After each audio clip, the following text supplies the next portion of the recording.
Cash flow के करने वाले हैं कुछ इंपॉर्टेंट पॉइंट्स जो हमारे अभी तक कवर नहीं हुए थे। तो ये वाली क्लास में जो हम क्वेश्चंस करने वाले हैं ना, 3 क्वेश्चंस करने वाले हैं। एक क्वेश्चन पूरा डिटेल में, बाकी कुछ कुछ एडजस्टमेंट, मतलब धमाकेदार हैं। और मैं आपको लिख के दे देता हूँ कि 54 जो आज करेंगे, 54 नहीं, पता नहीं 3 में से ना एक करेंगे, वो आपको प्री बोर्ड में आने वाला है, स्पेशली मुकत स्कूल को, बाकियों के स्कूल में नहीं। ठीक है जी। तो अब जो पॉइंट करने वाले हैं हमने कभी कवर ही नहीं किए, क्योंकि वैसा कोई पॉइंट आया ही नहीं था। तो इलस्ट्रेशन नंबर 53 पे आ जाओ। न्यू बुक के हिसाब से शेयर कैपिटल है 1,80,000। रोज आता है ना तो उठाता है ना। तो इलस्ट्रेशन नंबर 53 है, पेज नंबर आपके पास है 6.98। 6.98। सबसे पहले एडजस्टमेंट्स पे आते हैं। क्या एडजस्टमेंट है? सबसे पहले रिजर्व एंड सरप्लस का नोट नंबर पे आना। चलो छोड़ो, हम आते हैं एडजस्टमेंट्स पे। हाँ, एडजस्टमेंट्स पे आ जाओ।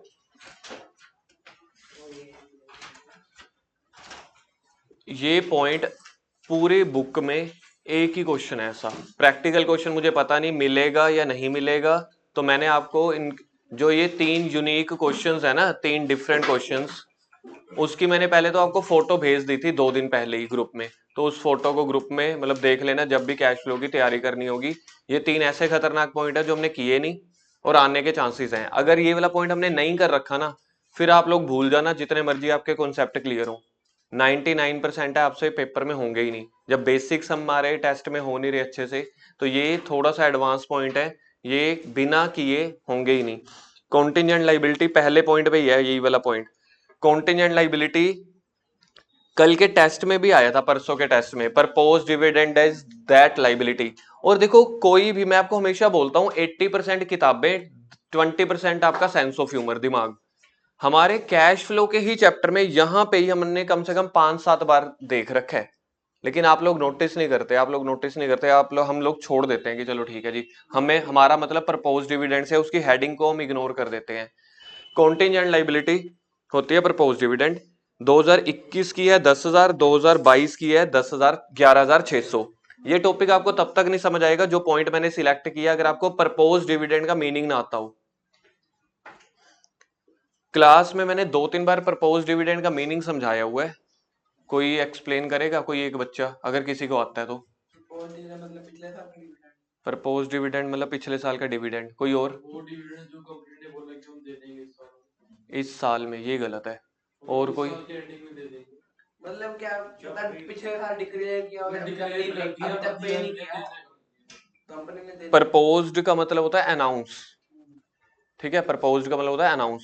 अनाउंस्ड डिविडेंड है।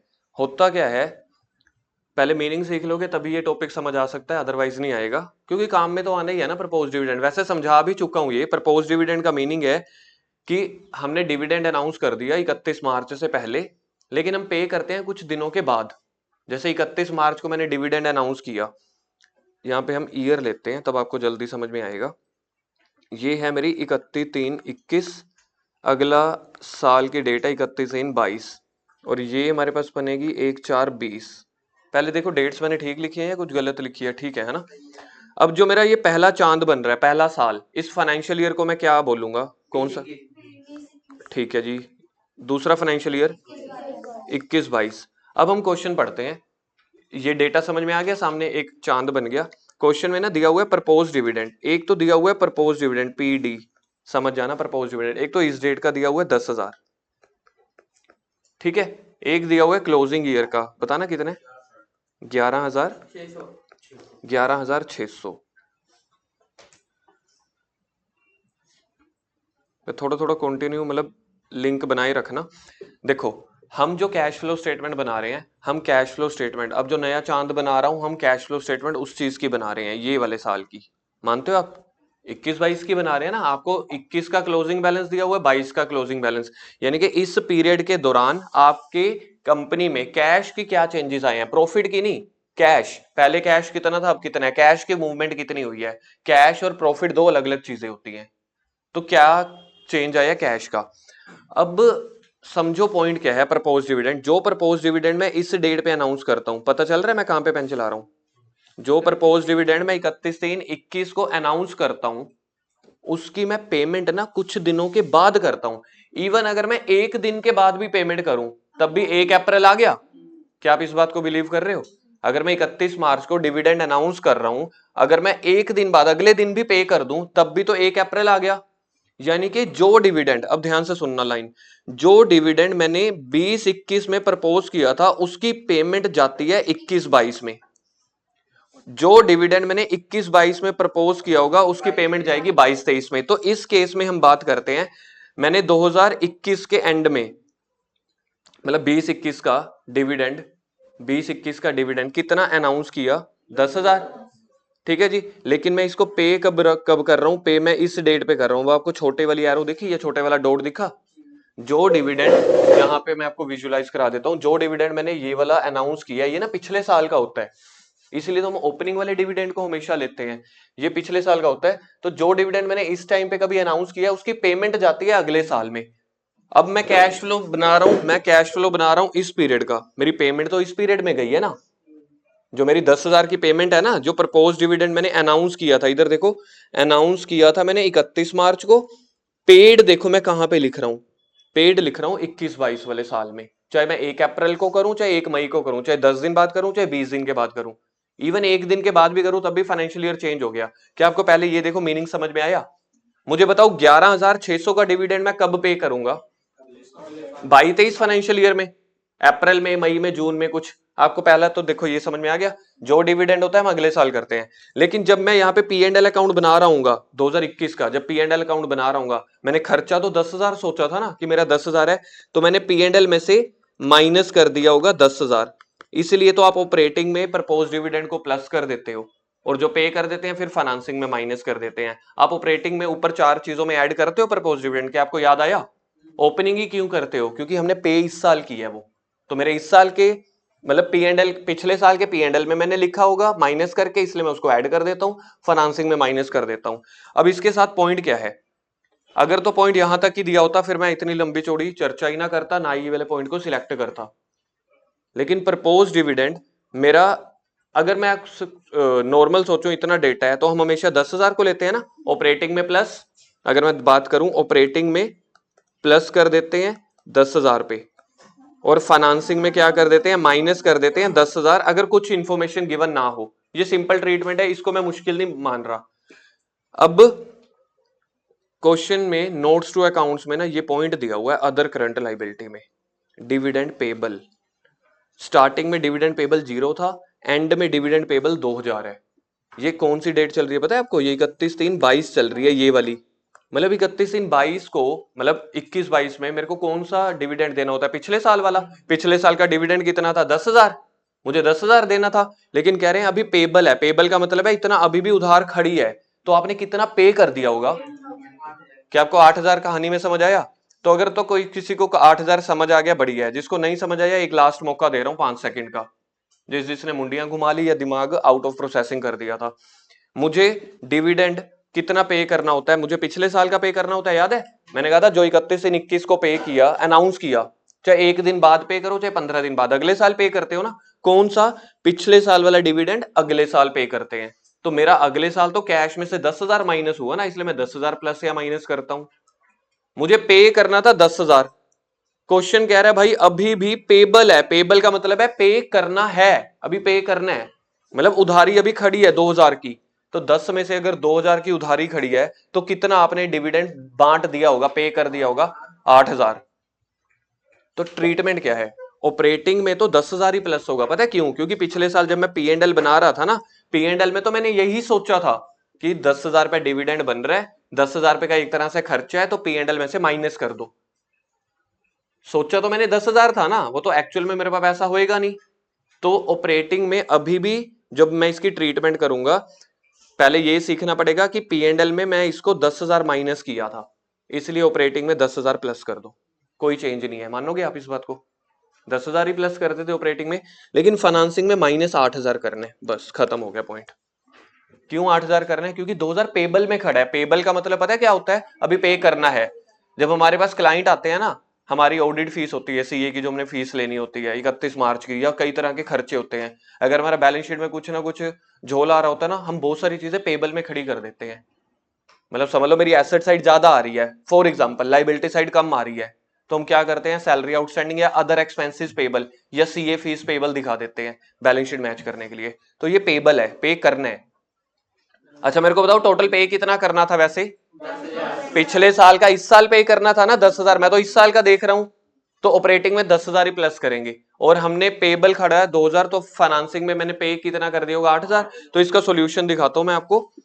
देखो ये नेट प्रॉफिट बिफोर टैक्स है ना, वर्किंग नोट में निकालते हैं इस क्वेश्चन के एंड में। देखो इस क्वेश्चन के एंड में, इस क्वेश्चन के एंड में जब मैं पीबीटी ले रहा हूं ना, पीबीटी मेरे पास आया है 400 प्रॉफिट, तो इन्होंने देखो प्रपोज डिविडेंड ऐड किया है पूरा का पूरा 10,000।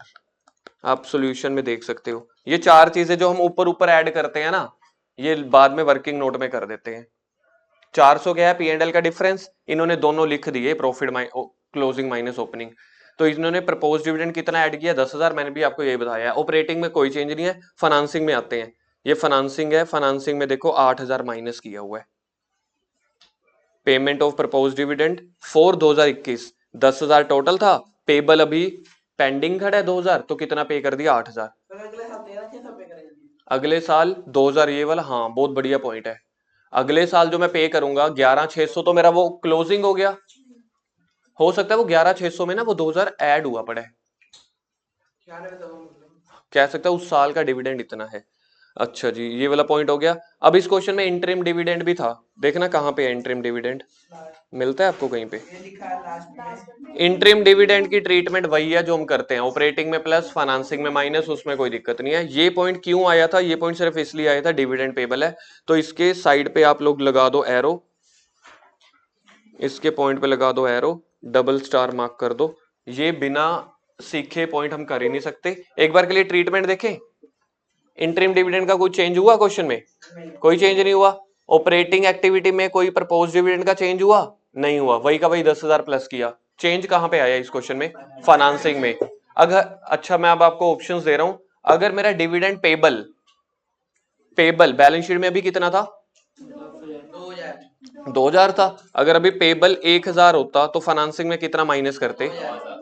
9,000 माइनस करते। 10,000 में से अगर 1,000 पेबल है तो 9,000 पे कर दिया होगा, जो एक्चुअल पेड है फाइनेंसिंग में वही जाएगा।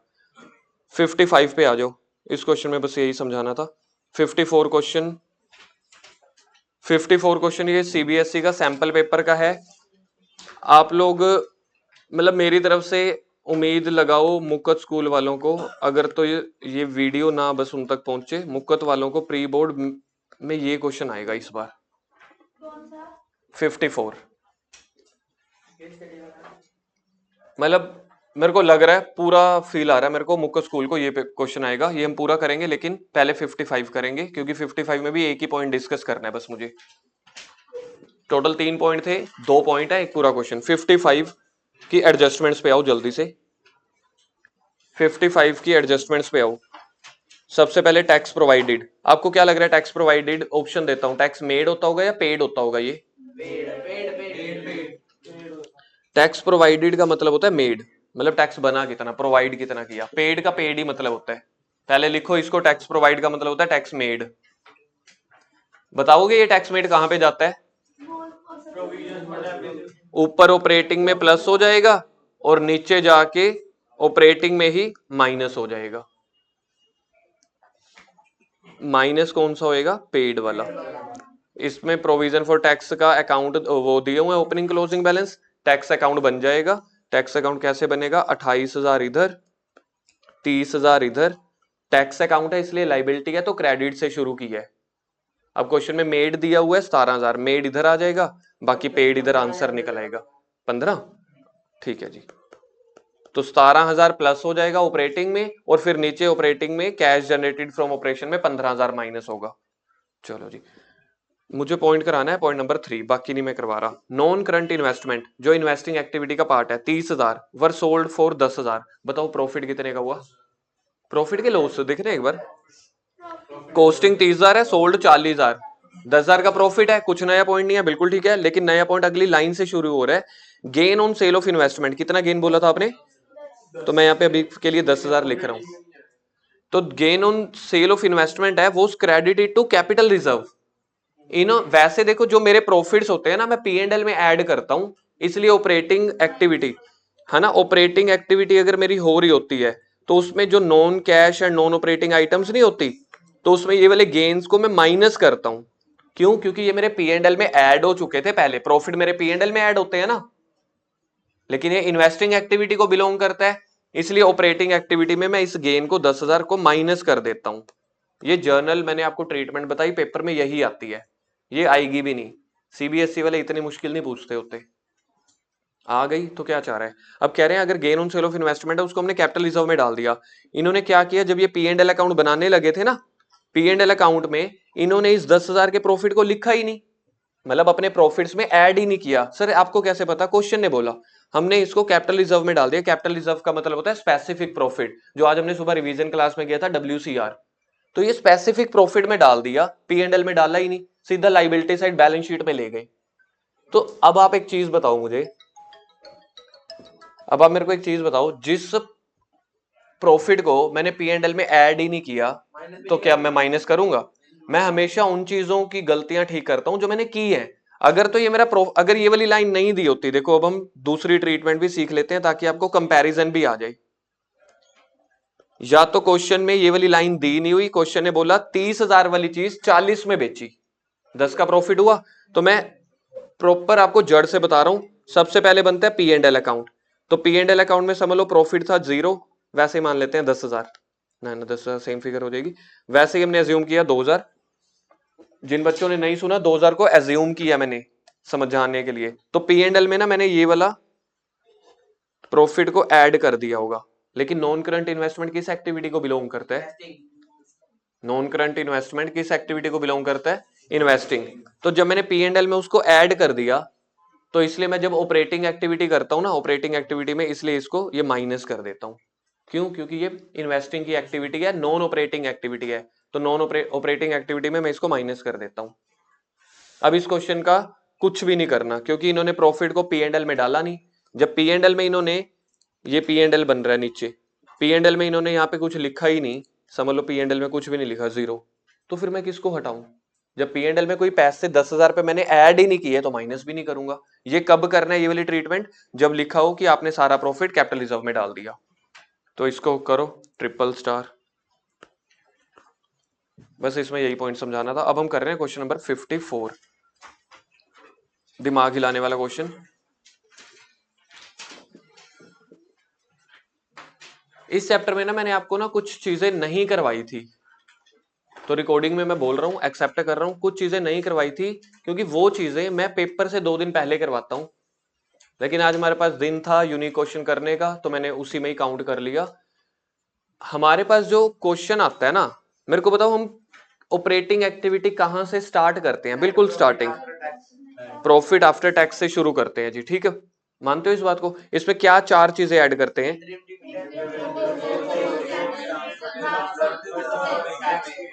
टैक्स मेड, है ना?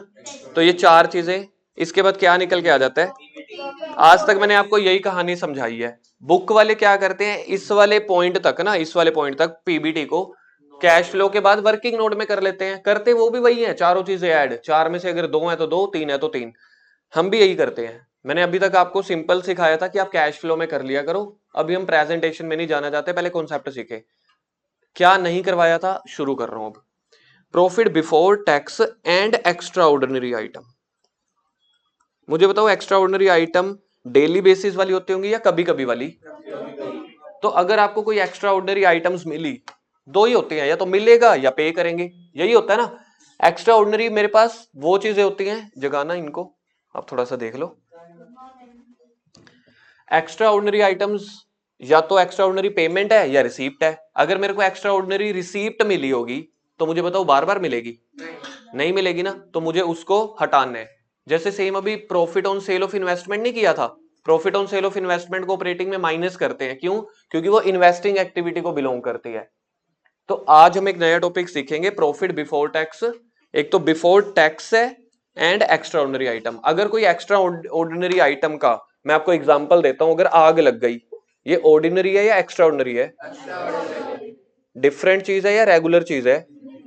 लेकिन बिजनेस में सच में आग लग गई, कभी कभार लग गई बिजनेस में आग, क्या आग से बिजनेस का नुकसान होता है? स्टॉक जल गया, तो स्टॉक जल गया, बिजनेस का लॉस है कि नहीं है? नहीं, अगर इंश्योरेंस अरे भाई तू इतना टेक्निकल ना जाया कर यार, क्लास का फ्लो खराब करा देता है। क्या अगर आग लगने से या फ्लड आने से या किसी भी चीज से बिजनेस का स्टॉक वेस्ट होता है तो क्या वो बिजनेस का लॉस है? यस। मैंने आपको ना जब चैप्टर स्टार्ट किया था ना, मैंने कहा था जो P&L अकाउंट बनाता है अकाउंटेंट, तो वो सारे लॉसेस को माइनस कर देता है, क्योंकि वो ये थोड़ी देखता है मुझे कैश फ्लो देखना है या डिफरेंट रूल देखना है, वो जर्नल चीजें देखता है। जो घाटा हुआ चाहे वो बिजनेस के सेल परचेज का हुआ हो चाहे एक्स्ट्राऑर्डिनरी आइटम का, वो सारे लॉसेस को माइनस कर देता है।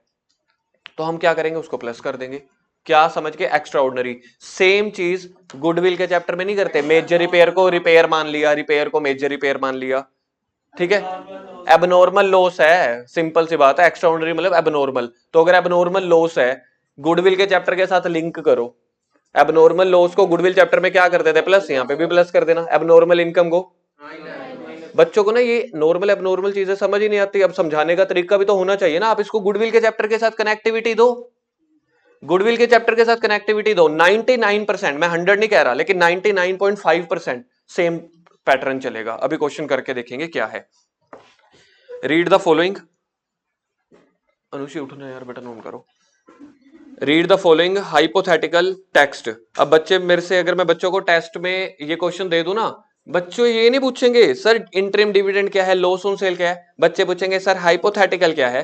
मतलब जिसका क्वेश्चन में कोई भी मतलब अचार नहीं डालना हमने। हाइपोथेटिकल का मीनिंग बताओ जल्दी से। नलायक, मेरे को पता ही था। लिखो पहले तो इसको। हाँ, झूठ मूठ। हाँ, इमेजिनेशन लगा लो, एज्यूम कर लो। तो एज्यूम, हाइपोथेटिकल का मतलब होता है हम आपको समझाने के लिए एक झूठ मूठ की केस स्टडी दे रहे हैं।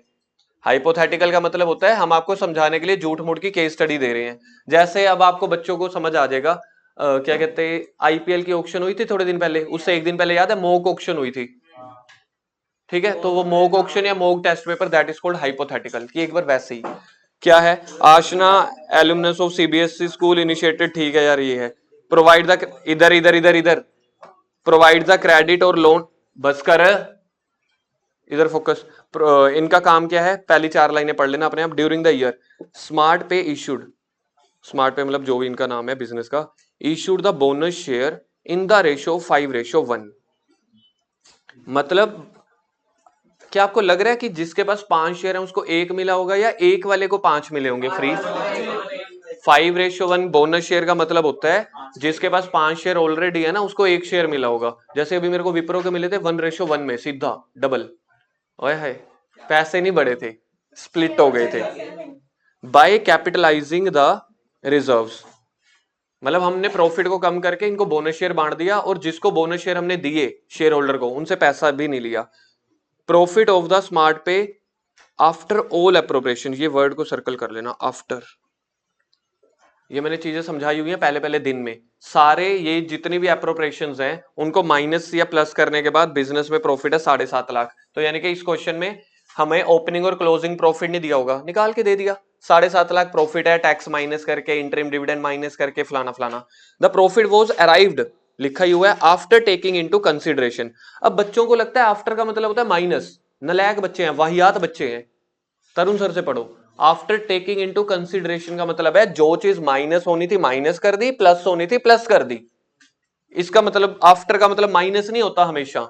अगर इनकेस कोई चीज प्लस करने वाली थी, ये कह रहे हैं after taking into consideration the following items, हमने इन आइटम्स को कंसीडर करके 7.5 लाख निकाला। पहली item interim dividend paid, operating में प्लस, फाइनेंसिंग में माइनस, ठीक है जी, कोई मुश्किल नहीं है। Depreciation on machine, non cash और नॉन ऑपरेटिंग में प्लस हो जाएगी, और अगर मशीन अकाउंट बनेगा तो क्रेडिट में चली जाएगी, ठीक है जी। Loss on sale of machine due to fire, इसके साइड पे लिखेंगे एक्स्ट्रा ऑर्डिनरी आइटम,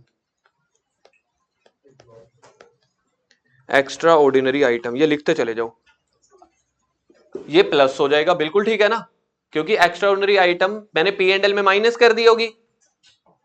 लॉस समझ के, मैंने इसको लॉस समझ के क्या किया होगा, P&L में माइनस कर दिया होगा, तो मैं ऑपरेटिंग में क्या कर दूंगा, प्लस। और अगर मशीन अकाउंट बन रहा होगा ऊपर आपने डेप्रिसिएशन को बोला था मशीन अकाउंट के क्रेडिट में जाएगा, क्या ये वाला loss on sale of machine जाएगा? लॉस ऑन सेल नहीं है, लॉस ऑन फायर है, ये भी मशीन के क्रेडिट में जाएगा। मशीन चाहे डेप्रिसिएशन से घिसे, चाहे सेल करके बाहर जाए, चाहे लॉस से बाहर जाए, मशीन तो खत्म हुई है ना, तो क्रेडिट वाली साइड आएगा। तो ये एक्स्ट्रा ऑर्डिनरी आइटम है। जो मेरी आग लग गई एक्स्ट्रा ऑर्डिनरी है, इंश्योरेंस क्लेम मिला मुझे इस आग वाले उससे, क्या ये भी एक्स्ट्रा ऑर्डिनरी है? यानी कि अगर आपकी आग लगने से लॉस हुआ है तो वो अगर एक्स्ट्रा ऑर्डिनरी है, तो उस लॉस का कंपनी ने क्लेम दे दिया, वो भी तो एक्स्ट्रा ऑर्डिनरी हुआ। तो ये both are extraordinary items. अब क्लेम मिला, मैंने कैश में प्लस कर दिया होगा, क्लेम मिला कैश में प्लस कर दिया होगा, ठीक है, तो अब इसको माइनस कर देना। क्यों? क्योंकि मेरे को एक्स्ट्रा ऑर्डिनरी आइटम हटानी है। एबनॉर्मल गेन हो गया ये, या एबनॉर्मल इनकम हो गई। Interest on non current investment, ये इन्वेस्टिंग में जाके हो जाएगा प्लस, ऑपरेटिंग में माइनस, एबनॉर्मल इनकम हो गई। Tax refund also extra ordinary बोलते हैं इसको हम। तो ये तीन चीजों की वजह से मेरे पास ये क्वेश्चन आया था। बस अगर मैं पंडित ठीक रहा तो मैं आपको जनवरी में ये क्वेश्चन दिखाऊंगा आपके क्वेश्चन पेपर में, या अगर सेम ना आया तो सिमिलर टाइप का क्वेश्चन आपको एक्स्ट्रा ऑर्डिनरी का दिखेगा प्री बोर्ड में।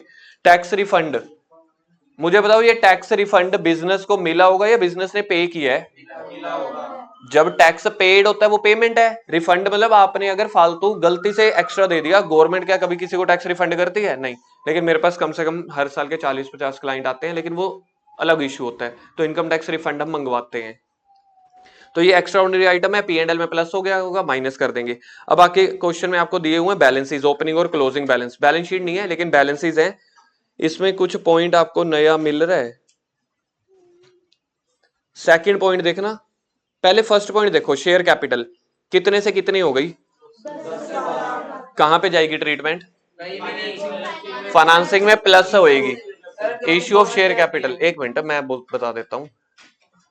वैसे 10 लाख से 12 लाख होगी है ना नॉर्मल, अगर कुछ ना दिया होता बोनस शेयर के बारे में तो फाइनेंसिंग में 2 लाख रुपए प्लस हो जाता। लेकिन आपको याद है हमने 5 के बदले में 1 शेयर दिया था फ्री में। तो जिसके पास 10 लाख के शेयर हैं तो 10 लाख को 5 से डिवाइड करना, 2 लाख के कंपनी ने शेयर दे दिए। मतलब कंपनी ने 5:1 में दिया, जिसके पास 5 है उसको 1 दिया, जिसके पास 10 है उसको 2 दिए, मतलब 5 से डिवाइड करके। तो टोटल 10 लाख की कैपिटल है, 5 से डिवाइड कर दो तो 2 लाख रुपए के बोनस शेयर बांटे हैं। ये बोनस शेयर की वजह से प्लस हुआ है, तो ये कहीं पे भी नहीं आएगा, क्योंकि इससे मैंने शेयर होल्डर से पैसा थोड़ी ना कमाया है, फ्री में दिए ना। शेयर कैपिटल बढ़ गई। प्रॉफिट्स यूज करके, कौन से प्रॉफिट यूज करें? ये वाले सेकंड नंबर पे जो ये रिजर्व था, सिक्योरिटी प्रीमियम रिजर्व, 5 लाख से 3 लाख हो गया, 2 लाख कम हो गया ना।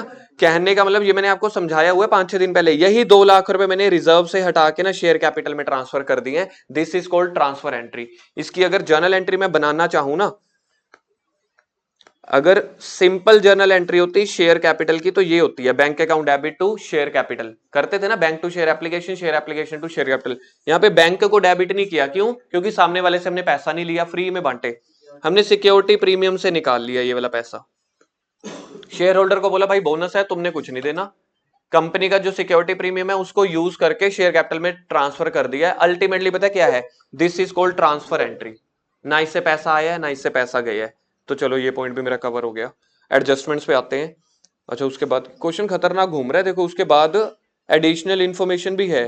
गुडविल परचेज की है हमने। प्रपोज डिविडेंड, प्रपोज डिविडेंड है मेरे पास 21 का 1,60,000, 22 का 2 लाख।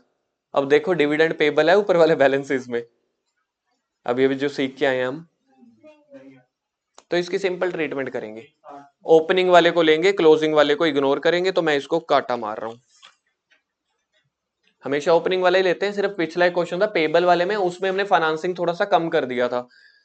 अब निकालना क्या है क्वेश्चन में, देखो calculate the net profit before tax and extraordinary items. वो 4 चीजें तो लेनी है सेम, बाकी जो एक्स्ट्रा ऑर्डिनरी वाली याद है 3 चीजें आई थी, एक लॉस बाय फायर आया था, उसका क्लेम आया था, टैक्स रिफंड आया था, उनको सेट करेंगे। चलो जी बनाओ point number 1। Point number 1, calculation of PB tax and extraordinary, profit before tax and extraordinary item, ये ऑपरेटिंग एक्टिविटी में बनता होता है। हमें क्वेश्चन में अभी फिलहाल ऑपरेटिंग एक्टिविटी नहीं बोली, इसलिए मैं इसको एज अ वर्किंग नोट या एज अ सॉल्यूशन दिखा रहा हूं। तो सबसे पहले हम लिखेंगे प्रॉफिट आफ्टर टैक्स। क्वेश्चन के स्टार्टिंग में मुझे जहां तक याद है 750 था, 750 था ना। अब इसमें पहले तो आप ना वही वाली चार चीजें ऐड करो यार, पहले नहीं कंफ्यूज होना एक्स्ट्राऑर्डिनरी आइटम पे। प्रपोज डिविडेंड सबसे पहले, पेबल कुछ नहीं है तो प्रपोज डिविडेंड के ब्रैकेट में लिख देंगे ओपनिंग वाला 1,60,000 प्लस। इंटरिम डिविडेंड ढूंढ के बताओ मेरे को, है पड़ा इंटरिम भी? दिखा नहीं था मेरे को, कहाँ था? अच्छा सबसे पहले पॉइंट में था ना, सबसे पहले डिब्बे के पहले पॉइंट में। इंटरिम डिविडेंड कितने? 90,000 प्लस और क्या करते हैं, ट्रांसफर टू रिजर्व, और एक चौथी चीज क्या करते थे, tax made. Transfer to reserve ढूंढना पड़ेगा ओपनिंग या क्लोजिंग बैलेंस में, है पड़ा? ये है जर्नल रिजर्व। मेरे साथ पहले क्वेश्चन देखो, जर्नल रिजर्व, जर्नल रिजर्व 150 का 150 है, चलो आइटम है अपनी लेकिन जीरो। टैक्स मेड ढूंढना है, प्रोविजन फॉर टैक्स है 60 और 80, कुछ और इन्फॉर्मेशन नहीं है। तो ओपनिंग को पेड, क्लोजिंग को मेड, ठीक है वो इन्होंने ऐड देखना किया हुआ है। ऐड हमारा ओपनिंग, ओपनिंग होता है पेड, ये तो कैश जनरेटेड में सबसे एंड में माइनस होता है ना, ये होता है मेड। तो मुझे तो ऊपर वाले में मेड ऐड करना होता है। थोड़ा सा कंफ्यूज हो रहा हूँ मैं, ठीक बोल रहा हूँ? टैक्स मेड और कोई एडिशनल इन्फॉर्मेशन नहीं है तो अकाउंट नहीं बनेगा, है ना।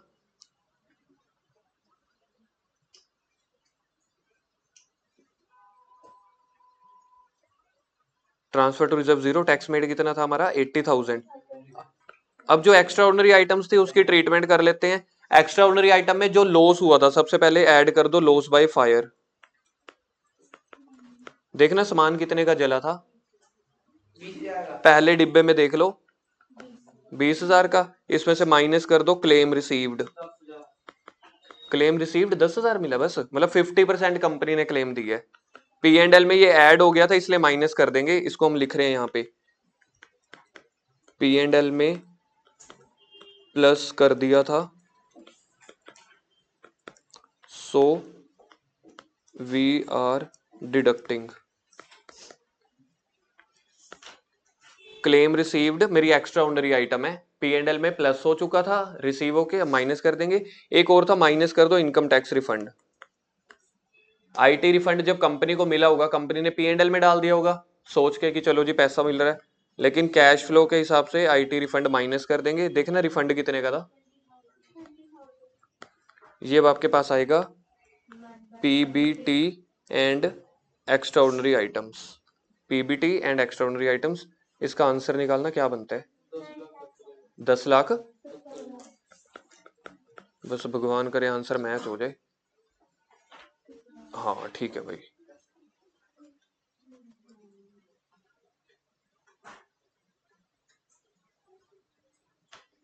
अच्छा इन्होंने ना जर्नल रिजर्व लिखा नहीं जीरो, हमने एक एक्स्ट्रा आइटम लिखी थी 4 + 3 7, इन्होंने 6 लिखी है बस, हमने इन्होंने जीरो वाले को नोट डाउन नहीं किया। जो असली पॉइंट था ना, एक ये मेरा खत्म हो गया है, एक पॉइंट ही इसी का रह गया है। अल्टीमेटली पेपर में जो तंग करेगा ये पॉइंट करेगा। तो आप लोगों ने स्टार किस किस को डालना है, एक इसको, एक इसको, एक इसको। मतलब ये कर्व जहां 4 आइटम्स करते हैं ना, ये ट्रीटमेंट उसी में करनी है। 4 की जगह कितनी आइटम्स हो गई, +3 7 एक्स्ट्रा ऑर्डिनरी। सेकंड पॉइंट पे देखते हैं क्वेश्चन ने क्या मांगे।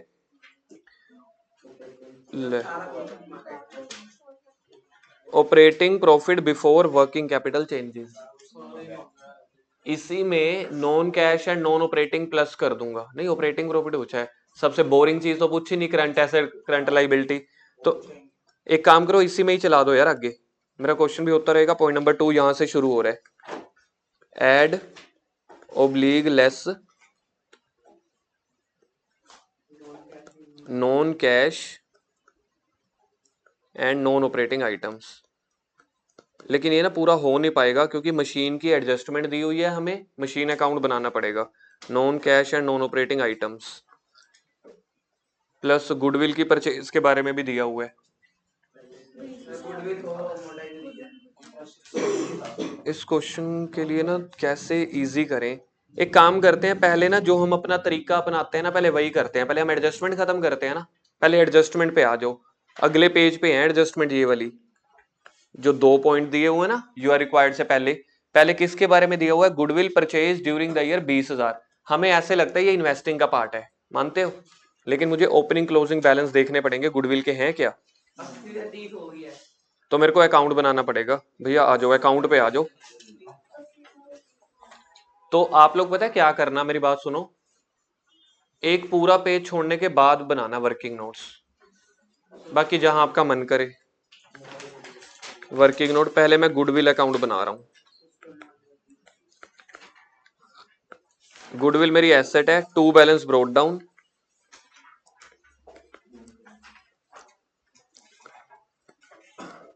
Bye balance carry down. बताना opening closing balance. 80 30 goodwill question में परचेज की है तो goodwill account debit to bank, to bank ये हमेशा इसी तरफ आती है परचेज वाली वैल्यू। परचेज वैल्यू बताओ, 20,000।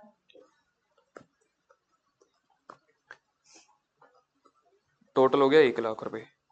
अब थोड़ा सा दिमाग लगाओ यार, 1,00,000 रुपए की मेरे पास स्टार्टिंग में गुडविल कितने रुपए की थी और कितने की खरीद ली, तो इसका क्लोजिंग बैलेंस क्या बनता है, 1,00,000 बनता है ना क्लोजिंग बैलेंस। लेकिन क्वेश्चन में क्लोजिंग बैलेंस क्या है, 30,000। amortize हो गई। देखो दो ऑप्शन हो सकते हैं, या तो मैंने 70,000 की गुडविल बेच दी है या एमोटाइज कर दी है। तो बेचने के लिए क्वेश्चन बताएगा, तो ये मेरी गुडविल एमोटाइज हो गई, डेप्रिसिएशन लग गई, तो लिख दो बाय पी एंड एल या by depreciation amortisation of goodwill. आपको समझाने के लिए मैंने डेप्रिसिएशन लिख दिया, पेपर में डेप्रिसिएशन नहीं लिख सकते। बाय गुडविल रिटर्न ऑफ लिख दो, by P and L account लिख दो, amortization। एमोटाइजेशन लिख दो। तो ये 70,000 की एमोटाइज हो गई, ये जाके ऑपरेटिंग में प्लस हो जाएगी।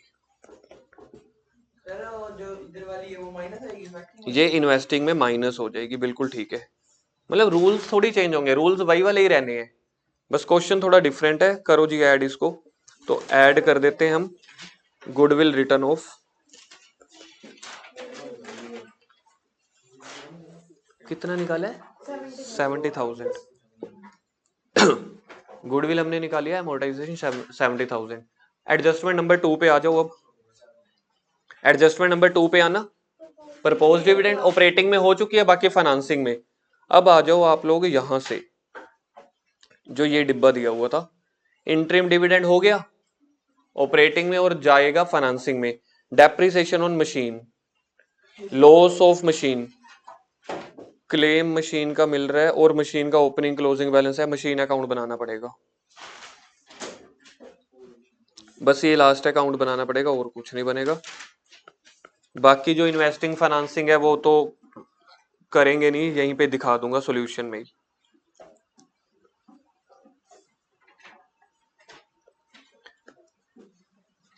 मशीन का ओपनिंग बैलेंस बोलो, टू बैलेंस ब्रोट डाउन, बोलना ओपनिंग बैलेंस 2 लाख 2,00,000।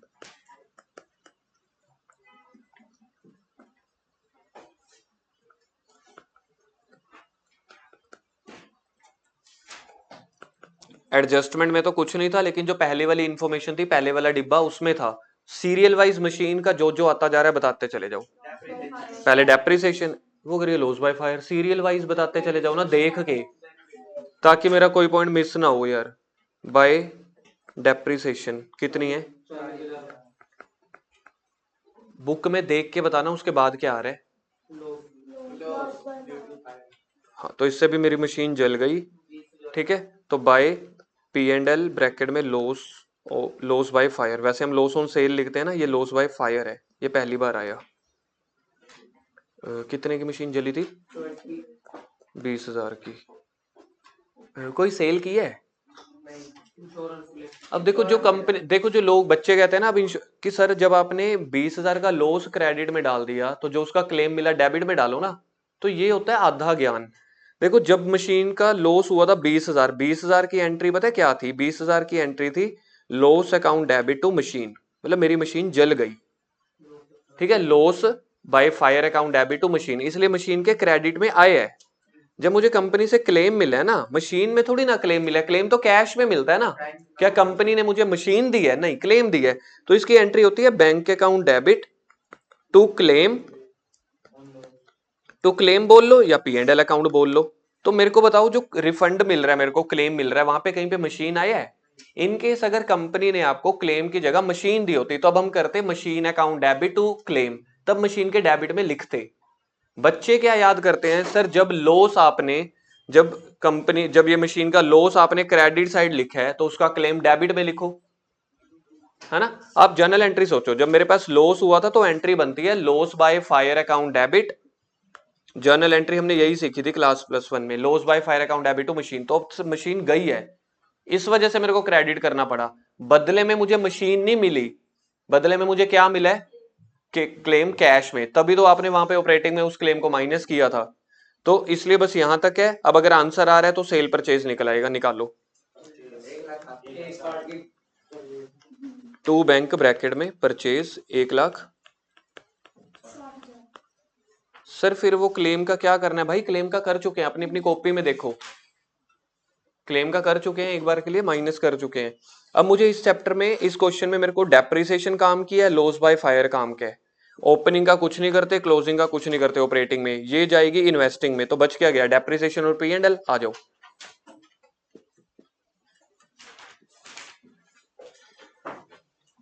प्लस कर देंगे लॉस बाय फायर। यार ये तो कर नहीं चुके अपन ऊपर, तो एक्स्ट्रा ऑर्डिनरी आइटम कर चुके हैं तो वो भी नहीं आएगी, सिर्फ डेप्रिसिएशन ऑन मशीन। हाँ वो करते हैं मशीन अकाउंट में से, बस ये होगा। क्वेश्चन में देखना इन्होंने क्लेम का तो वो लॉस बाय फायर का नहीं किया हो ना, सोल्यूशन में देखना, वैसे ऑलरेडी हो चुका है ना वो। तो कितनी थी? 40,000। तो मशीन वाला पॉइंट हो गया। अब क्वेश्चन पे दोबारा आते हैं। इंटरिम डिविडेंड हो गया, depreciation, loss, insurance claim, interest on non current investment. तो ये ऑपरेटिंग में माइनस, इन्वेस्टिंग में जाके प्लस होगी। ऑपरेटिंग में माइनस करो, कब हुआ है ये? झल्ला हो गया। Minus interest on non current investment, नहीं हुआ था ना, वो क्लेम था। कितना है ये? और अगर इन्वेस्टिंग एक्टिविटी बन रही होगी तो उसमें प्लस कर देंगे। ये तो ना हुई ना एक्स्ट्राऑर्डिनरी आइटम। ना ना ना। और क्वेश्चन में रिजर्व है, general reserve, marketable cash, 10% interest बनता भी यही है। अगर क्वेश्चन में 10% दिया होता तो ओपनिंग के ऊपर लगाते हैं, हाँ बनता भी वही है। 3,00,000 का 10% 10,000। बैंक ओवरड्राफ्ट, गुडविल टैक्स कर चुके हैं, ये आंसर आ जाएगा ऑपरेटिंग प्रॉफिट। बताना।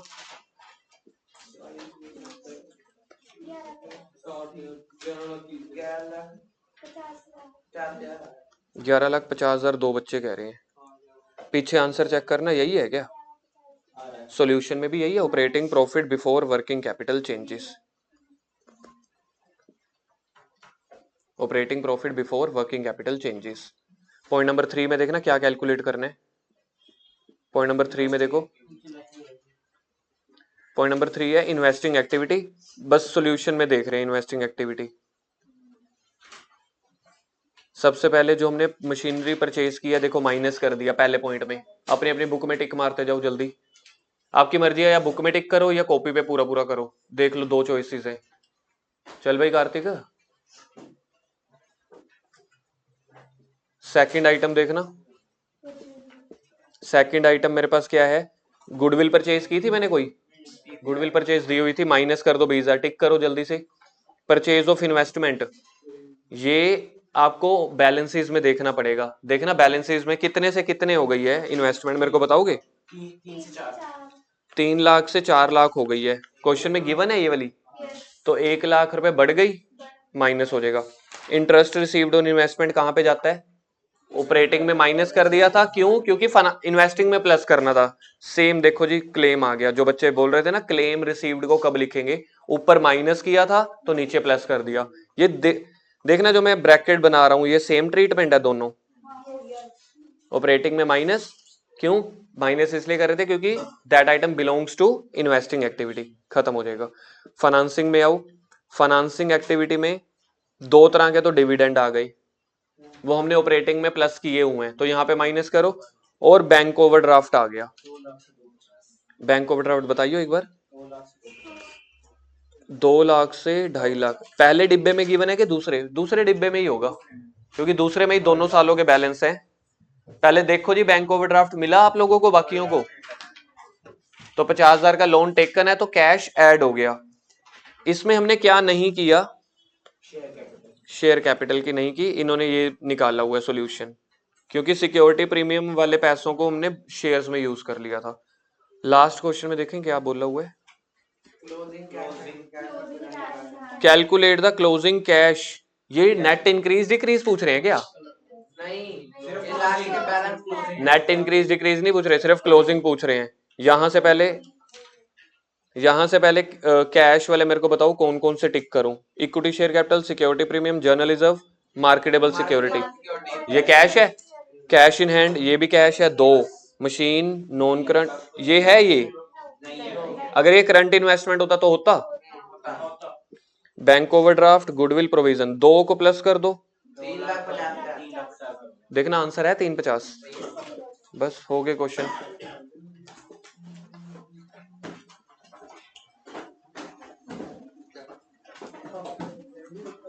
यार ना भूल गया।